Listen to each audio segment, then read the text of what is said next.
നമസ്കാരം. ഞാൻ ബിജീഷ് ഉള്ളൂർ. നമുക്ക് ബാങ്ക് നിഫ്റ്റി, ഫിൻ നിഫ്റ്റി വരും ദിവസങ്ങളിൽ, വരും ആഴ്ചകളിൽ എന്തായിരിക്കും ഈ ഒരു ട്രെൻഡ്? ഈ ട്രെൻഡ് നമുക്ക് മാനേജ് ചെയ്യേണ്ടത് നമുക്ക് നോക്കാം. നിഫ്റ്റിയുടെ ഒരു ട്രെൻഡ് നോക്കാം.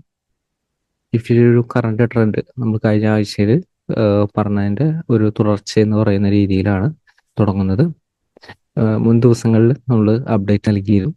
നിഫ്റ്റിയിലും 25,200 മുകളിലേക്ക് 25,200 മുകളിലേക്ക് നിഫ്റ്റി ക്ലോസ് ചെയ്താൽ ആ ഒരു ബൈ ട്രെൻഡ് തുടരും.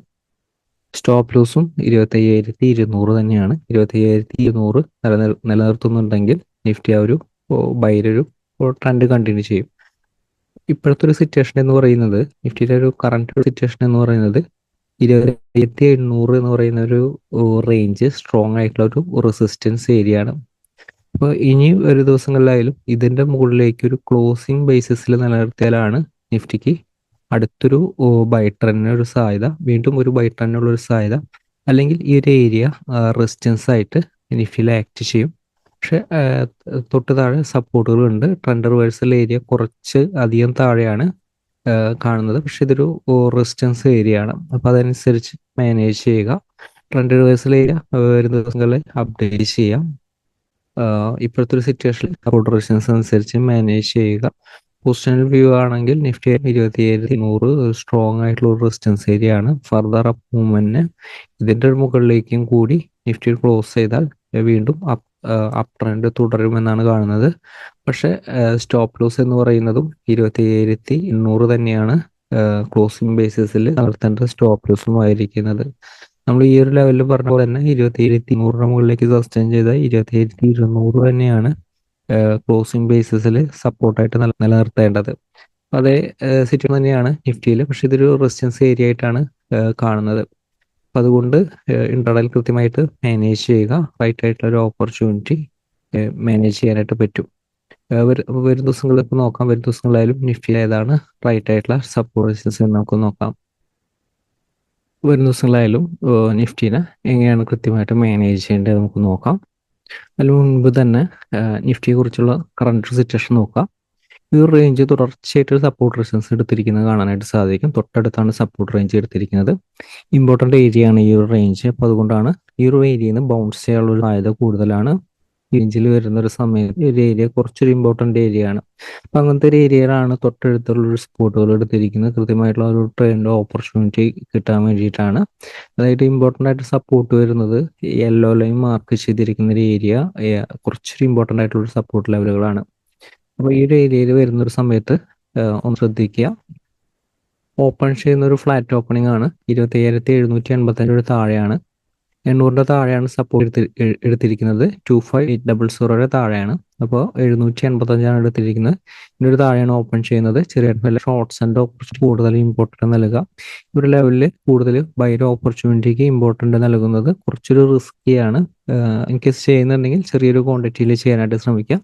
നല്ലൊരു ബൈർ ഓപ്പർച്യൂണിറ്റി റൈറ്റ് ഒരു സപ്പോർട്ട് ലെവലിൻ്റെ അടുത്തുനിന്ന് പ്ലേസ് ചെയ്യാനായിട്ട് ശ്രമിക്കുക. കാരണം ഇതൊരു റെസിസ്റ്റൻസ് ലെവലാണ്. റെസിസ്റ്റൻസ് ലെവലിൻ്റെ മുകളിലേക്ക് നിഫ്റ്റി ക്ലോസ് ചെയ്ത് നിലനിർത്തി കഴിഞ്ഞാൽ, ഇൻ കേസ് ഡെയിലി ക്യാൻഡലിൽ ക്ലോസ് ചെയ്ത് നിലനിർത്തി കഴിഞ്ഞാൽ ഈ ഒരു ഏരിയയിൽ സ്ട്രോങ് ആയിട്ടുള്ള ബൈർ ഓപ്പർച്യൂണിറ്റി കിട്ടും. പക്ഷെ ഇപ്പോഴത്തെ ഒരു സിറ്റുവേഷൻ ക്ലോസ് ചെയ്തിട്ടില്ല. ഇവിടെ കാണിക്കുന്ന ഫിഗർ തെറ്റാണ്. 27,820 കാണിക്കുന്നത്. പക്ഷെ 800 ബിലോ ആണ് ക്ലോസ് ചെയ്തിരിക്കുന്നത്. അപ്പം അതുകൊണ്ട് തന്നെ ഈ ഒരു ലെവലാണ് നല്ലൊരു സപ്പോർട്ട് ഉണ്ടായിരിക്കുക. 600 അടുത്ത്, പിന്നെ അതുപോലെ തന്നെ 500 താഴെയാണ് നല്ലൊരു സപ്പോർട്ടുകൾ ഉണ്ടാകുക. അപ്പോൾ അതുകൊണ്ട് തന്നെ ഹെവി വോളറ്റാലിറ്റിക്കുള്ള ഒരു സാധ്യത വരും ദിവസം മാർക്കറ്റിൽ കാണുന്നുണ്ട്. നിഫ്റ്റിയിൽ ഓപ്പൺ ചെയ്യുന്ന ഗ്യാപ് ഡൗൺ ഓപ്പണിംഗ് ആണ്. ഈ ഒരു സപ്പോർട്ടിലാണെങ്കിൽ ബൈർ ഓപ്പർച്യൂണിറ്റിക്കാണ് എപ്പോഴും സപ്പോർട്ടിൽ എപ്പോഴും ബൈർ ഓപ്പർച്യൂണിറ്റിക്കാണ് സാധ്യത കൂടുതൽ. അല്ലെങ്കിൽ ഒരു സപ്പോർട്ട് 610 സപ്പോർട്ട് ഹോൾഡ് ചെയ്ത് തിരിച്ചു കയറുന്നുണ്ടെങ്കിൽ 666 മുകളിലേക്ക് നിലനിൽക്കുന്നുണ്ടെങ്കിൽ ബൈർ ഓപ്പർച്യൂണിറ്റി യൂട്ടിലൈസ് ചെയ്യാം. ഈ രണ്ട് റേഞ്ചിന്റെ ഇടയിലല്ലെങ്കിൽ ഇവിടെയാണ് ഓപ്പൺ ചെയ്യുന്നത്. ഈ രണ്ട് റേഞ്ചിന്റെ ഇടയിലാണെങ്കിൽ ഇവിടെയാണ് ഓപ്പൺ ചെയ്യുന്നതെങ്കിൽ ഇൻ കേസ് വെയിറ്റ് ചെയ്യുക. റെസിസ്റ്റൻസിന്റെ അടുത്തുള്ള ഓപ്പർച്യൂണിറ്റിക്ക് വെയിറ്റ് ചെയ്യുക. റെസിസ്റ്റൻസിന്റെ അടുത്തുള്ള ഷോർട്ട്സ് ഓപ്പർച്യൂണിറ്റിക്കാണ് ഇവിടെ ഇമ്പോർട്ടൻറ്റ് നൽകേണ്ടത്. അല്ലെങ്കിൽ ഈ ഒരു ലെവലിൽ നിന്ന് താഴത്തേക്ക് വന്നതിന് ശേഷം ബൈർ ഓപ്പർച്യൂണിറ്റി കിട്ടിക്കഴിഞ്ഞാൽ യൂട്ടിലൈസ് ആവുന്നതാണ്. ഇപ്പോൾ നിഫ്റ്റിയിലായാലും ഇത്തരം സപ്പോർട്ട് അനുസരിച്ച് മാനേജ് ചെയ്യുക. നിഫ്റ്റിയിലെ കറണ്ട് സിറ്റുവേഷൻ അനുസരിച്ച് long term trend reversal area കുറച്ചൊരു താഴെയാണ് കാണുന്നത്. അപ്പോൾ അതുകൊണ്ട് തന്നെ മാർക്കറ്റിന് ആ ഒരു വോളറ്റാലിറ്റി ഒരു സാധ്യത വരും ദിവസങ്ങളിൽ വരും ആഴ്ചയിൽ എക്സ്പെക്ട് ചെയ്യാം. ഇത്ര സപ്പോർട്ട് അനുസരിച്ച് മാനേജ് ചെയ്ത് എക്സാക്റ്റ് ആയിട്ട് നമുക്ക് നിഫ്റ്റിനെ മാനേജ് ചെയ്യാൻ പറ്റും. നമുക്ക് ബാങ്ക് നിഫ്റ്റി സിറ്റുവേഷൻ നമുക്ക് നോക്കാം. ബാങ്ക് നിഫ്റ്റി സിറ്റുവേഷൻ ആയാലും കറണ്ട് സെന്റിമെന്റിൽ ഒരു ബൈ ട്രെൻഡിലാണ് നിലനിൽക്കുന്നത്. പക്ഷെ നല്ലൊരു സപ്പോർട്ട് ലോവർ ലെവലാണ് നല്ലൊരു സപ്പോർട്ടായിട്ട് കാണുന്നത്. അപ്പോൾ അതുകൊണ്ട് നമുക്ക് ഇൻട്രാഡേ ലെവലിൽ നോക്കാം. ഇൻട്രാഡേ ലെവലിൽ നല്ലൊരു സപ്പോർട്ടിന്റെ അടുത്തുള്ള ഒരു ബൈ ഓപ്പർച്യൂണിറ്റി ട്രെൻഡ് റിവേഴ്സലാകും വരെ നല്ല സപ്പോർട്ടുള്ള ഒരു ബൈ ഓപ്പർച്യൂണിറ്റിക്ക് ഇമ്പോർട്ടൻറ്റ് നൽകാവുന്ന നല്ലൊരു സപ്പോർട്ട് ഏതാണ്, വരും ദിവസങ്ങളിൽ ഇൻട്രാഡേയിൽ മേനെയുള്ള സപ്പോർട്ട് ഏതാണെന്ന് നമുക്ക് നോക്കാം. അതായത് ബാങ്ക് നിഫ്റ്റിയുടെ ഒരു പൊസിഷൻ വ്യൂവിലാണെങ്കിൽ 2 ദിവസത്തെ ലോവർ താഴെയാണ് സപ്പോർട്ടിൽ വരുന്നത്. ഈ ഒരു ലെവലാണ് നല്ലൊരു സപ്പോർട്ട്, അതായത് 52,800 അടുത്താണ് നല്ലൊരു സപ്പോർട്ട് വരുന്നത്. അപ്പോൾ അതുകൊണ്ട് ആ ഒരു ലെവലിൽ ഒരു ബൈ ഓപ്പർച്യൂണിറ്റിക്കാണ് കൂടുതൽ ഇമ്പോർട്ടൻറ്റ് നൽകേണ്ടത്. ഹയർ ലെവലിൽ എങ്ങനെയാണ് നിലനിൽക്കാന്ന് പറയാനായിട്ട് സാധിക്കില്ല. റൈറ്റ് റെസിസ്റ്റൻസിന്റെ മുകളിലേക്ക് ബൈ ഓപ്പർച്യൂണിറ്റി കിട്ടിയാൽ മാത്രം യൂട്ടിലൈസ് ചെയ്യുന്നതായിരിക്കും ബെറ്റർ. ഒരു ദിവസങ്ങളിലെ ഇൻട്രാഡേയിൽ സപ്പോർട്ട് റെസിസ്റ്റൻസ് നമുക്ക് നോക്കാം. നമുക്കൊരു സപ്പോർട്ട് കാണുന്നത് തൊട്ട് താഴെയാണ് സപ്പോർട്ട് കാണുന്നത്. 53,645 അതുകൊണ്ട് തന്നെ ഈ ഒരു റേഞ്ചിലെ ഓപ്പർച്യൂണിറ്റി യൂട്ടിലൈസ് ചെയ്യാതിരിക്കുന്നതാണ് ബെറ്റർ. റൈറ്റ് ആയിട്ടുള്ള ഒരു ഓപ്പർച്യൂണിറ്റി റൈറ്റ് സപ്പോർട്ട് റെസിസ്റ്റൻസിന്റെ അടുത്ത് നിന്ന് യൂട്ടിലൈസ് ചെയ്യുമ്പോഴാണ് നല്ലൊരു മൊമെന്റം കിട്ടുന്നത്. In case gap down opening ആണ്, സപ്പോർട്ടിലാണ്, ബൈ ഓപ്പർച്യൂണിറ്റി കിട്ടിയ യൂട്ടിലൈസ് ചെയ്യാം. ചെറിയ ടൈം ഫ്രെയിലോ വലിയ ടൈം ഫ്രെയിലോ ബൈ ഓപ്പർച്യൂണിറ്റി കിട്ടിയ യൂട്ടിലൈസ് ചെയ്യാം. സ്റ്റോപ്പ് ലോസ് 53,645 താഴത്തേക്ക് ഒരു ക്യാനിൽ നിലനിർത്തിയാൽ ഉടനെ എക്സിറ്റ് ചെയ്യുക. ഓപ്പൺ ചെയ്യുന്ന ഗ്യാപ് ഡൗൺ ഓപ്പണിംഗ് ആണ്, സപ്പോർട്ട് ഒരു താഴെയാണെങ്കിൽ ഷോർട്ട്സ് ആൻഡ് ഓപ്പർച്യൂണിറ്റി യൂട്ടിലൈസ് ചെയ്യാം. 53,355 സപ്പോർട്ട് കാണുന്നത്. യെല്ലോ ലൈൻ മാർക്ക് ചെയ്തിരിക്കുന്ന ഒരു സപ്പോർട്ട് ഒന്ന് ശ്രദ്ധിക്കുക. അതുപോലെ തന്നെ 53,255 സപ്പോർട്ട് കാണുന്നുണ്ട്. ഈ സപ്പോർട്ട് ഹോൾഡ് ചെയ്തുകൊണ്ട് അടുത്ത റെസിസ്റ്റൻസിന് മുകളിലേക്ക് സസ്റ്റെയിൻ ചെയ്ത സ്ട്രോങ് ബൈ ആണ്. ബൈ ഓപ്പർച്യൂണിറ്റി യൂട്ടിലൈസ് ചെയ്യാം. ഈ ഒരു ലെവല് തുടർച്ചയായിട്ടുള്ള സപ്പോർട്ട് റെസിസ്റ്റൻസ് എടുത്തിട്ടുണ്ട്.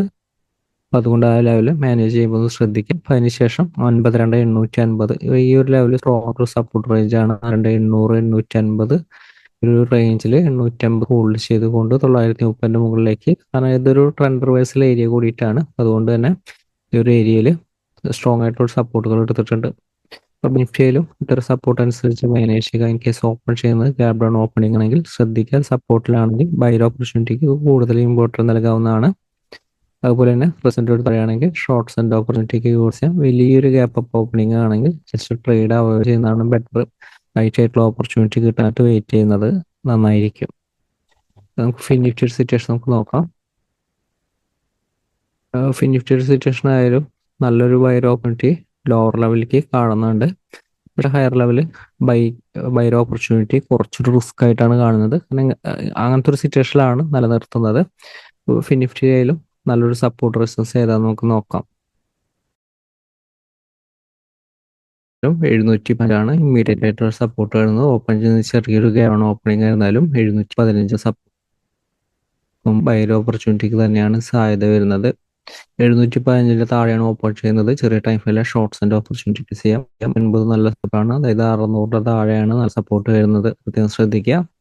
അതുപോലെ തന്നെ 450, 340, 240 നല്ലൊരു സപ്പോർട്ടാണ്. ഈ ഒരു ലെവലിലൊക്കെ ലോവർ ലെവലിലേക്ക് വരും ദിവസങ്ങളിലായിരിക്കില്ല, വരാൻ പോകുന്ന ദിവസങ്ങളിൽ തന്നെ ഈ ഒരു ലെവലിലൊക്കെ ഇതേ രീതിയിൽ ഓപ്പർച്യൂണിറ്റി കിട്ടിക്കഴിഞ്ഞാൽ യൂട്ടിലൈസ് ചെയ്യാവുന്നതാണ്. പക്ഷെ ലോവർ ലെവലും നിഫ്റ്റി ബാങ്ക് നിഫ്റ്റി ഏത് സിറ്റുവേഷൻ ആയാലും ലോവർ ലെവലാണ് നല്ല സപ്പോർട്ടുകൾ കാണുന്നത്. അപ്പോൾ ഇതനുസരിച്ച് മാനേജ് ചെയ്യുക. എക്സാക്ട് ട്രെൻഡ് റിവേഴ്സൽ ഏരിയകളും റൈറ്റ് സപ്പോർട്ടുകളും വരും ദിവസങ്ങളിൽ അപ്ഡേറ്റ് ചെയ്യും. എല്ലാവരുടെയും വലിയ ഷെയറുകളും കമ്പനികളും പ്രതീക്ഷിക്കുന്നു. എല്ലാവർക്കും നന്ദി.